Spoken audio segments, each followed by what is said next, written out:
give you so much information, and at the end of the day, you still need to go back, read it, understand it, make sense of it, and that takes time. The problem that I had before creating stuff is that they create so much shit, so much not shit like stuff. I don't know if it's right or wrong. Period. You know what I mean? So I'm slowing down now and using AI to get a deeper understanding, make sure that you fully understand anything, before it continues on. Obviously, there is that oh fucking usage. I'm not using it. I'm not using the usage. Yeah, yeah, yeah, yeah. So you keep creating, but then the deep understanding comes at the expense of time, I guess. You know what I mean? Like that's been working for me. It takes longer, but every single you'll see it on the back testing thing, man, because every single back test now I can fully understand it. And not because um Fable, Claude, AI could create back tests, it means it's right. It means it's wrong. It's just it is what it is. So yeah, and it might not give you the insights until you go deep into the trades and say, oh shit, this is an idea, this is an idea. And I haven't found an agent that actually goes that deep into the backtest and creates the same ideas that I can actually create, So it will be interesting, the backtesting thing. So because yeah, any agent right now could backtest anything. Any AI stuff could backtest anything. Now the trick is, are those backtests sound? Number one. Two, what can you do with those backtests? Three, need to start still need to make sense of the market. You know what I mean? Like think about it. You're a writer. You love to write, right? I Yeah. don't. You speaking, English is your first language. I'm not. That's not. So I can say a fable, AI, whatever. Write a book about this, right? And from my perspective, because I don't understand the deep language structure, whatever, in Mm. my mind is going to be fine. This is amazing. This is an amazing book, right? Mhm. And then I publish that shit, and it's shit because obviously a native English speaker, right? Say, what the fuck? This is, or you know what I mean? Is Yeah. that's the subtle that I think is good. It's good to enhance our cognition, I guess. But that's kind of the thing that I've been sort of been thinking about, right? Because still, it's a lot of information that I have to digest. And it takes me now a while to digest all that information that The AI produces that information. This is how bad it is. The AI produces the information in a second, and it takes me 2 weeks or a week to make sense of that information. You know? Mm. So, uh, oh Yeah. man. Also, I Yeah. thought, yeah, we were talking about like because we were sort of working in the back end for doing some AI back testing, very advanced stuff into not regular back testing, but then it's just uh Mm. how the AI produces so much Yeah. stuff that your brain cannot even comprehend at any given time, and then you get overwhelmed. You know what I mean? And then and then and then either you trust what the AI does, but it's a lot of gaps in terms of knowledge that yeah. In terms of Mm. market, you can tell the AI, take these and thus do the back test, analyze the market, and it will come back to you with stuff that you didn't even understand in terms of yeah, the regime and we've been talking about this, like, what's the regime? What's your definition? How do you came about that? Like, bad. And then yeah, it's endless, man. It's fucking endless. Yeah, it really is. Because I mean, one of the reasons that we talk in general about AI on this call is so that people who haven't touched AI can get more of a balanced insight to it, and then if you see something online, you might be a bit more less curious about something, or more curious about it. But AI, I think I come to the same conclusion as you, Maurizio, but like AI is a mirror. So Mm-hmm. if you are as fucking thick as a whale's foreskin, then it's going to mirror that back to you. You know, Mm-hmm. you can't go to AI and just say, make me $1 million trading crypto. Like it doesn't work, you know? Now, you said about writing that book and it would look brilliant to you. Well, the conversation that me and you were having off air was that I I'm ops and information worker, and I said to you, if it was a dick measuring contest about who's got the slickest, fastest fucking notion and the best fucking interactable claw, then I'm right up there. But that doesn't produce a trading system. So that's kind of the hard wall that I've been hitting. I've transformed the Mm. way that I work with information with the AI. And you can really kind of quantum leap yourself to like, fuck, I've got the mechanism to do this and this and this and this.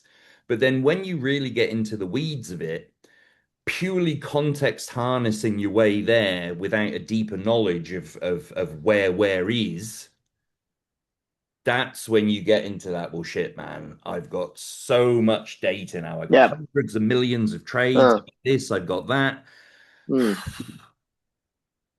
I know. I know. That's a challenge. You know what I mean? So there's how you, I guess the way that I'm aiming this, like I'm building a really good thing in the background with give me understanding of the market, the way that I understand it, the way that I'm not doing anything that, and obviously AI comes with different ideas and stuff like that. But then at the end of the day, is the understanding that we've been talking about in this call, in the 100x club. Mhm. Fucking open interest, fucking, because in my view, right, the buyers and sellers, the pressure, is this pressure on the market? Is this, you know what I mean? Like to give me better resolution of, what I mean resolution is not the resolution ending things, the time frame resolution in terms of what's happening today, you know what I mean? Which is, I think Mm. it's a big gap.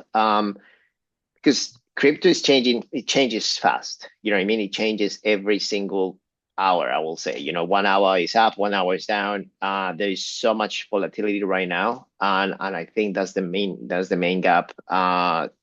You can't like, especially last night, we'll go through the charts and things fucking shifted over the weekend again. So obviously having that ability to see when it shifted, why and get out or actually start finding shorts, I think that's a very good idea. You know what I mean? From the use of AI. So that's what I've been focusing on. Mhm. The intraday volatility, right? And not volatility, the intraday shifts that make that is going to shift across the board. So it's a whole combination. And essentially is basically what we see here. We'll go into a little bit deeper if you want, but it's just going to speed up the process. But in order to do that, you need to get the data, you need to get the servers, you need to get AI. And yeah, Fable has been fantastically good at it. You know what I mean? So yeah, I'm happy. I'm happy the way that things are going. You got any Fable left? Yeah, well, it reset it this morning. I had nothing left, right? I have nothing left, and it reset it this morning. That's why I asked you if you still have it. So I'll my after this call, I'll keep digging into it. So yeah, Right. Nice. but Oh yeah, yeah, yeah. I forgot. Sorry, Maurizio. It is early in the morning. It was meant to end on the 19th, wasn't it? yeah, Yeah. yeah, Okay. Fuck yeah. Because my week resets on Wednesday, so I just had Wednesday in my right, head. I was thinking of yeah. course, I've still got Fable. I Um. think it's gonna be 19. Depends of what part of the world you are, and All I right. All right. it's gonna I think it's gonna be US time. So I think still have a Mhm. day to see, but All right, so here's another AI sort of thing then, right? So in the market, there's an easy time to trade, and yes. there's a hard time to trade. So Yeah, right now is a hard time to trade. very hard. So Mm. I'm just fucking wanting to beat up this AI all the time. Fucking work, give me something, if you know what I mean. But if there's nothing there, there's nothing there. And I say to it, what, are you telling me there's no money in the fucking crypto market anymore? Work! You know what I mean? But So here's the thing, and we've been talking about it, and I've been talking about on the videos. Like we all the trades that we have tried to do. And what I see try is because every try is a try. Is it's nothing certain that is going to work or not. We just sort of measure the market, how it's moving. We go for possibilities and we act on it. Period. Right. One of the biggest things is size and how you size. With the same trade, you can go all in, you can go half in, you can go a quarter in, you can go 1/8 in, you can go 5 times leverage, you can go 20 times leverage, but it's the same trade, right? So let's share the screen and I'll expand a little bit because I think that's something very important that we experiencing right now. So do you guys see my screen? Yes, we do. All right. And then we'll jump into what I'm saying. It's nothing. It's honestly nothing much. But let me. All right. Yeah. Okay. All right. So we let's say that we talk about the weekly, the monthly. So we start from the weekly perspective. Let me just remove this. And you do have averages, right? An average tells you the average of price of. I use it just to give a gauge where we at, but there is a lot of interesting things. So the yellow one, right, is your 201-day time frame, EMA, right? A lot of people. I'm not saying what's good, what's bad, uh, uh, but this is the stuff that you can actually provide Claude to do and tell you and make you understand, so you get to your own conclusions. So the 200 EMA, a lot is, if you think about it from what it means, 200 days, right? 200 days. Now, in markets, right? In markets, why they don't use the 365 or 382 or 250 something, whatever, right? It's a really good story about the EMAs, and this comes back to when the S&P 500 traders, like, this is old school stuff, right? And a lot of traders started just using it, and just more people keep using in the same manner. So that becomes a self sort of prophecy, right? So 200 EMA, a lot of institutions use it. They use 200, 150. Why? I don't know. You can go on YouTube and look for, what's the story about the 200 EMA, and it's a lot of interesting stories about it, right? But technically, everything is psychologically. So people started using, they started using. In terms of what I'm seeing here, that's why I use it, right? A lot of people are using it. I know there is a big resistance confluence around that, about the daily 200 EMA, right? And I can see it, man. Like, obviously it's not that exact, but you can see that always there's a reaction of it, right? Always. Like, that's the weekly, and make sure, like, on TradingView is really cool because you can actually use any time frame, and if you make sure that you paint, you put your indicator 200, but you change the time frame, it's sort of looking at a smaller time frame in order to plot that in, right? So you can see the market on a higher time frame with low time frame indicators. You know what I mean? So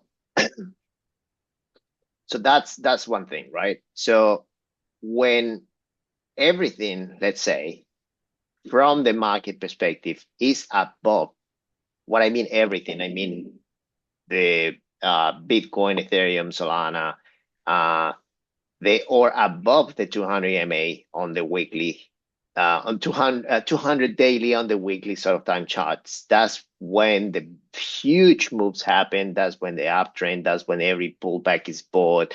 That's when, you know what I mean? Like, that's kind of when we go through the trending phase upwards, right? And you can actually see it here, right? You can actually see it that happened in July 2024, bang, and then it will have continuation here. And we lost it here, and then so any trade now that we attempt to is mean reversion, period. When you do mean reversion trades, you don't know what the mean is. You can guess, but you don't know if that is going to get to that mean, okay? Because the mean is the average, all right? So the average keeps going, like if the market keeps going down, the average keeps going down. So you're never going to reach that mean. You know what I mean? I hope do you guys get that concept? So right now, for instance, we have the weekly and the mean is at 74,000, right? Give or take, right? Now we are assuming, we aiming, we're hoping, we have options, we have probabilities that we will reach to that mean at some point. However, if the market keeps going down, the mean will keep falling, will keep falling. Would you,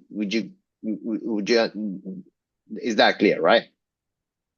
They go in lockstep with each other.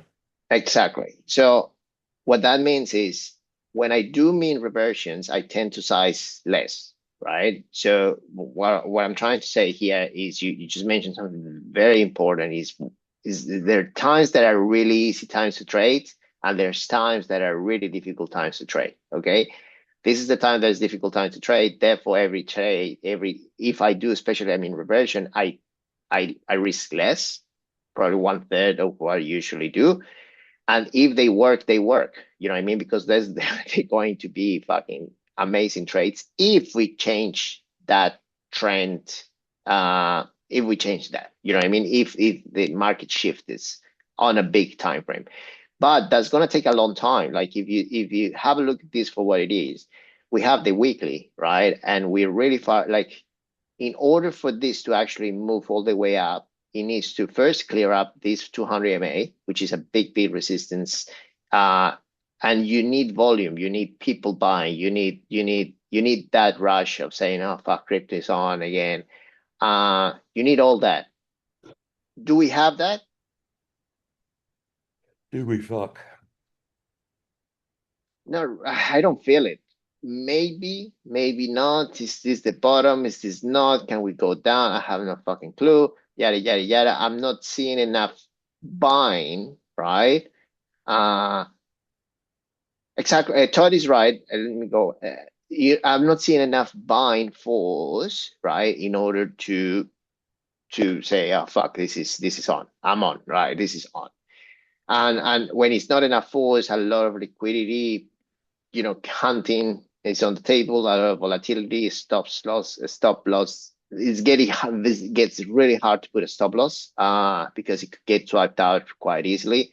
Uh, so yeah, but that's kind of the environment that we are today. Can that shift tomorrow?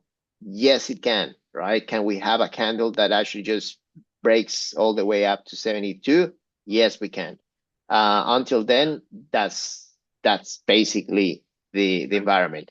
So Todd mentions why the 200 MA. Sorry, is a lagging indicator. Yes, very lagging. What lagging means is that is this average is developed through the price that already happened, right? So price already happened. It makes the computation. That's how you actually get an average, right? So it's a lagging indicator. It's not something predictive, right?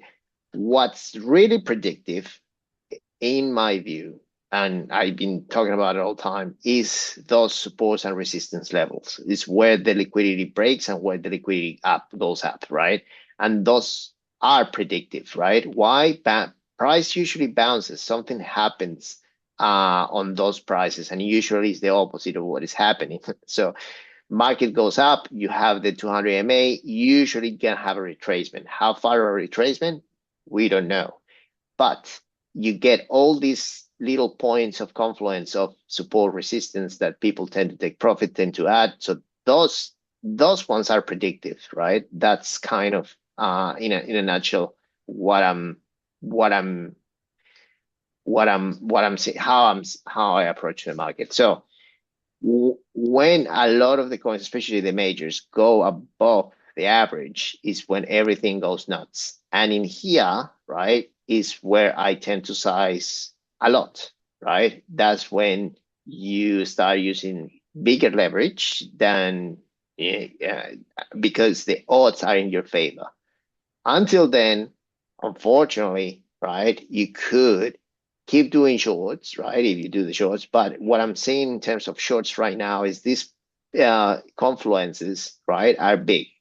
There could be big buyers here, so shorts might not work. So I'm not that inclined to short.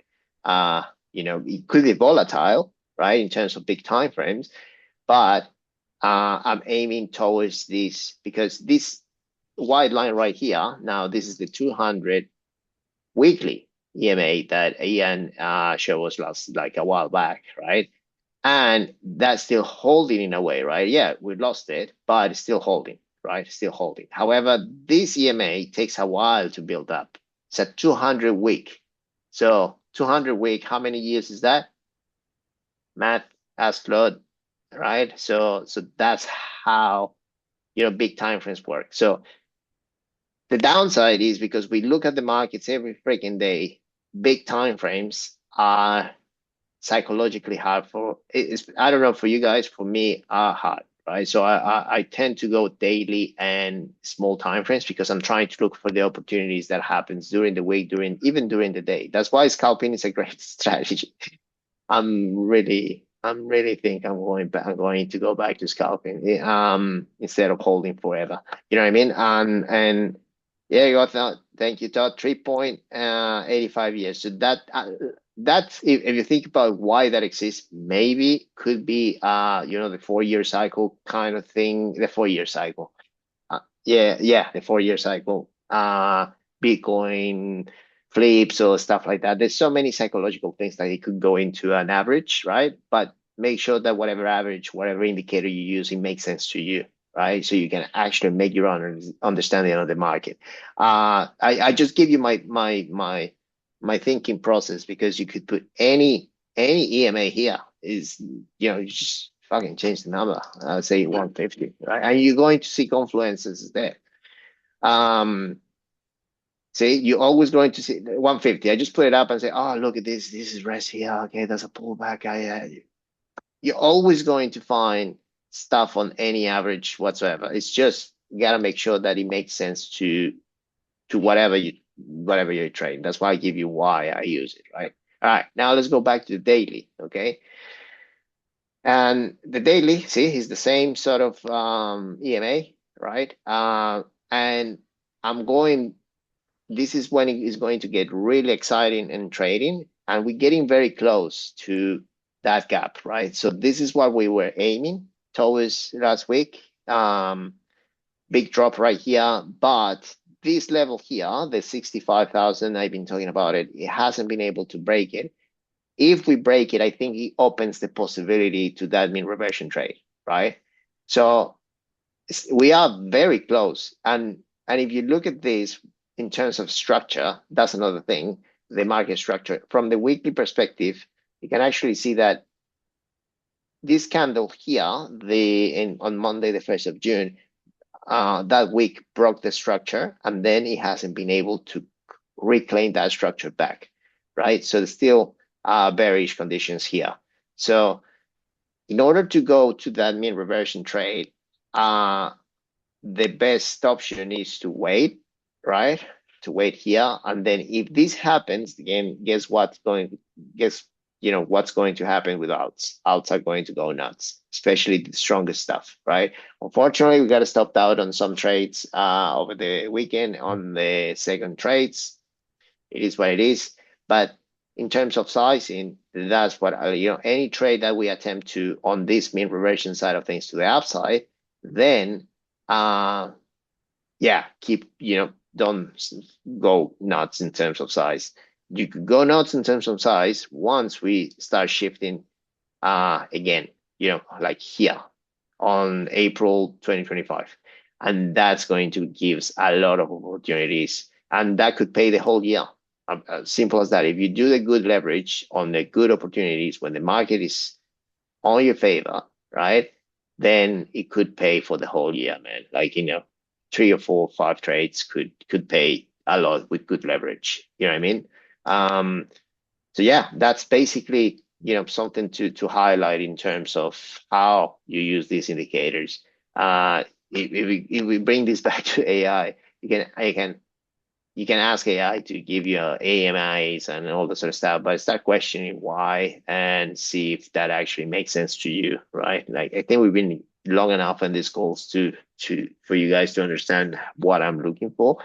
Todd, talked about lagging and indicators. So one of the things that are pretty interesting for me in terms of leading indicators, right? The ones that are actually predictive at those um, support and resistance. So right now, per se, we are at a big resistance level, right? So you have two options. Is this you play the breakout or you play the short, right? Is that as simple as that, right? Now, in terms of, I just gave you my perspective in terms of shorts. Why I don't wanna. Maybe it's not a bad idea to short for a short time for a scalp because we are in a very interesting confluence right now, right? That level right there, 65, is big. If you think about it for what it is, on Sunday, right? It broke. That was the first time that. So no, let's talk about for the breakdown. Breakdown happened on Wednesday, right? Then on Sunday, it tried to break out, fell over, break down. Then in here, right? This candle is very prominent. The one on Monday, right? So so I want you to see a pattern here. Sunday, Monday, try to go up and a lot of shorts again drove the market down.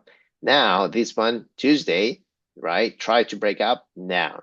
Now what's gonna happen today? This is the volatility that you could play out, right? So in order to get more information, then we need to know if this is going to who's driving the market, right? I've been talking about this for ages. So once we find those levels, right, who's driving the market? So on Friday looked horrible, the market. And I was talking about this level here. Why that level here, the one that happened on the 14th of July? Because that was the first intake of CVD volume coming through, right? That's kind of the first buyer coming through after after probably a little while. And then you had all these liquidations, right, to the shorts. Then I drew a line there, right? So that was a chance that you could sweep that level there, right? That's a great strategy in itself.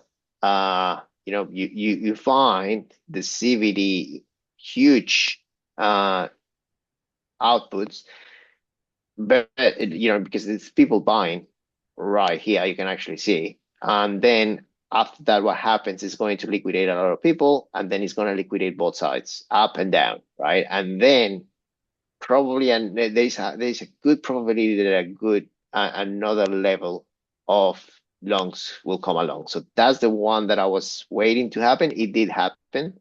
That happened, of course, in New Year session. And then where we are right now is we are above this. The thing that I don't really love is there's not enough. It looks okay, but I'm not sure how it's going to open the market. But if I'm starting to seeing what's happening here with the liquidation, it looks like they're hunting the shorts, right? It looks like we have liquidations up here, up here, up here. So I think there's a more prominent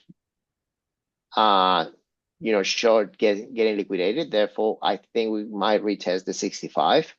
What's going to happen around 65? Don't know. If we continue with the same market dynamics, then probably go up to 65 for a little bit longer, a lot longer than that, and then maybe they're going to try to liquidate the longs again. That's kind of the market conditions that we are at the moment. Is that going to happen? But that's the dynamics that I'm seeing. So it's getting really, really hard to position long term, man. So yeah. I think just to summarize, essentially, don't get really caught up. We're gonna have opportunities when the market presents the opportunities, and then we go bigger on leverage. But until then, I think we're still choppy. We're still very and then we did have Trump as well talking on the Thursday, Friday. So it's a lot of volatility, but I'm still aiming towards that mean reversion trade, right? Towards that. So I'm still holding some of the trades. If we have a look at IBIT, IVD still looks pretty good, even though we had a little bit of a dip. So this is another indication. This could be lagging, or I don't know. I think it's more lagging that leading, but it gives you an idea where, like, if they're really good buyers on Bitcoin right now, what quality of buyers we are.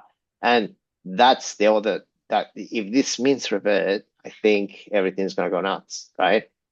Things that I don't like: S&P 500 is not doing great, right? And the VIX is going up.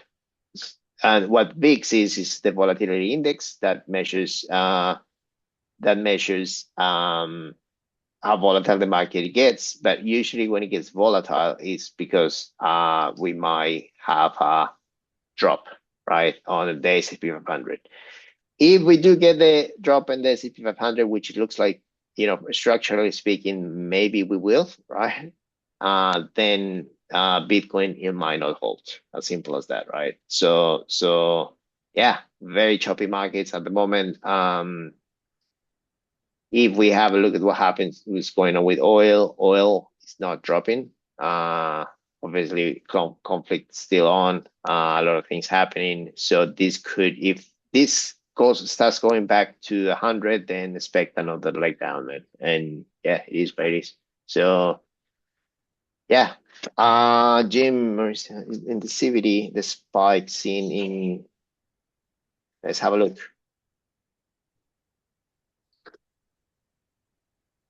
June 14 has not yet repeated. This one here, Jim. Well, it has. All right. Yes, it has. If you look at the size of this spike, right, it's very similar to the size of this spike. Okay, right here, very similar in volume, very similar in size. Okay, so, and funny enough, this is what I want you to understand, and this is what I'm saying. In once you have a spike, those are the biggest sort of levels to watch for. This is when, think about it from the psychology of buyers, saying that's the price that I'm willing to buy. That's what, and they basically suggest what the price will look like in the future, right? So even though this spike here is not as clear, you have volume. You have volume delta going up. So let's go back again to the definition of the CVD. So aggregated spot volume delta. So the difference of buyers and seller aggregated through time. So what aggregation means is that when you get a value, it aggregates to the next one. So let's say because we're looking at this at every 30 minutes, right? Let's say in the last 30 minutes, the difference between buyers and sellers is one being positive value, negative being negative value. Then the next one, right, is negative because on that 30 minutes, right, it was more sellers than buyers, so the delta is -1.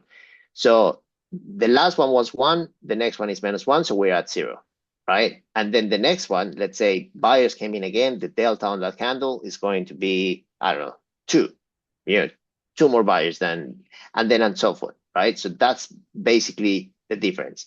Now, why this doesn't align sort of in terms of structure, because you get that delta, you get is the cumulative value of, of all the history coming through. So when you say a big spike, it means that definitely is huge volume coming through in a time period, right?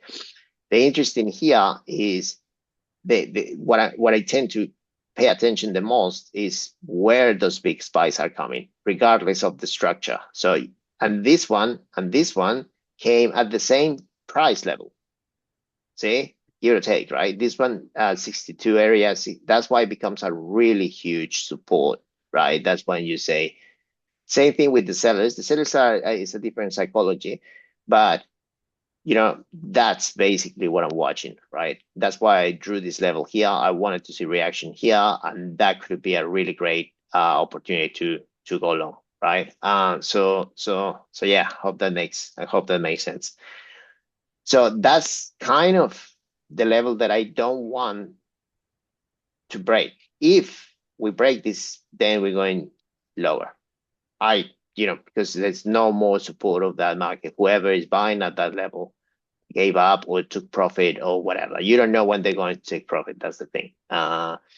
So that's basically my biggest indicator. I guess this is depend, but it comes to the point of how you read it. You know what I mean? Like, Jen, clear as mud. I was referring for today. So today, no, there's a small buys, small sells, right? Like very choppy in a way. It looks like it's trending towards a strength, I will say. But no, I have not noticed any, there's no big spike. That's why I look at the market on the 30 minutes. I like to see what the 30 minutes are going. I looking for this, the story, the history, the story of what the CBD is doing, kind of in a way, right? So yeah, that's why it becomes really discretionary in a way, because it depends how you read it, how interpretation you give it, how objective you give it, and that same thing of aggregated open interest. And that's why it's hard to AI to, yeah, AI, it can only produce data. uh and it's very, like, I haven't had any success for AI to give me a really good interpretation of the same things that I'm reading here, So how do I know I'm right or wrong? I'm not. But just because I journal every decision that I make, I tend to be right on this. That's how you get good at reading this. So for instance, if you want a really good use of an AI, right? What I will suggest is that you come in today and say, this is my readout of today, right? And then you log it, and then you take a screenshot, and then you give it a Claude or something, right? And then next day you come along and see what the reaction of that decision was, right? And then you do the same here over and over again. And then over a week, you just tell Claude, all right, how many decisions I had right? How many decisions, how can we improve this? And that's a really good use of, and that's going to be really, is still discretionary, but this is how you improve your skills and anything. Like, the same analogy of the book, of the writer. If I want to become a really good writer, then I write a page, I save it, I give it to Claude, I give it to friends, give my feedback, and then I improve my writing or my English or my Chinese or whatever skill I think you wanna improve, right? But at the end of the day, it's how you read this thing, man. There's so many ways to see it, but this is how I see it, and it sort of makes sense in my head. If it doesn't make sense, I tend to ask people why it doesn't make sense, because I'm not looking at, I'm not always right. You know what I mean? But then trying to get the best perspective out of everything. So in a nutshell, that's where we at, man. Unfortunately, that's the market. That's what the market is. Let's. I don't have any coins or anything. I'm still doing the same coins that we did last week, right? Same old, same old. Let's go through the bad stuff. Bad stuff. Fucking XPL, we got it stopped out last, yeah, on the second trade. First trade still live. I'm thinking to cut it off, but here's where I'm at. He's kind of hunting these the stops right here. Let's see if that actually, we got to stop that on this one. I'm going to give it a little bit more days in terms of that. I might re-add another trade again if we do have that breakout of the 65,000 level on Bitcoin. WorldCoin, I just got stopped out. Fuck, man, and just this low liquidity, man. Still, our main trade is live, but the second one got stopped out, unfortunately. Lead still going on, which is good. Now, this one we didn't enter on the second one, which is good. But now I'm thinking of re-entering and adding a second one, right? One that I'm looking is Tau. Tau is looking pretty good, right? It's now picking up from these levels here, right? So I'm thinking of Tau. I'm thinking of Pith, right? So Pith, that was a trade that I was thinking last week. If I think it's still valid, right? It's holding. The downside about Pith is being very volatile, and so And the one that I was looking at is all the Ethereum betas. So Pepe, it looks like he wants to break.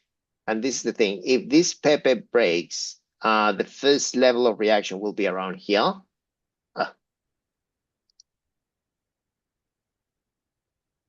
Right? You see the structure here, right? This structure, it hasn't been able to reclaim that structure, right? So this could be the first point of confluence. You can take some profits there, and the trade could look like this. That's our entry. Very, very tight stop, or very, very wide stop. I'm thinking about the wider stop based on the market conditions. But if we do get that strength, right? This could be a really interesting trade because this is Pepe is still the Ethereum beta. That's going to be Ethereum based. If Ethereum breaks this level here, if Ethereum comes back to its, this looks like it's a deviation of this structure. And if we reclaim that back, then we are on the way of everything getting to these mean reversion trades, right? Bang, bang, bang. That's where I will take profit. And if that has continuation, you know what I mean? And you don't know if that's going to have continuation. No one knows. We only will know when we get there who wins the race. If it is the people taking profit or more buys coming through or news coming through, that's basically where I'm at. I don't know if you guys have any questions. Well, we're right at the end of the call there, Maurizio, but that was All right. fantastic. Especially with the tips and the tricks and everything that you run through. Appreciate that. Mm-hmm. So, Mm-hmm. catch you soon. All right, guys. Have an Thanks, awesome day. everyone. I'll see you. Ta-ra. Bye bye.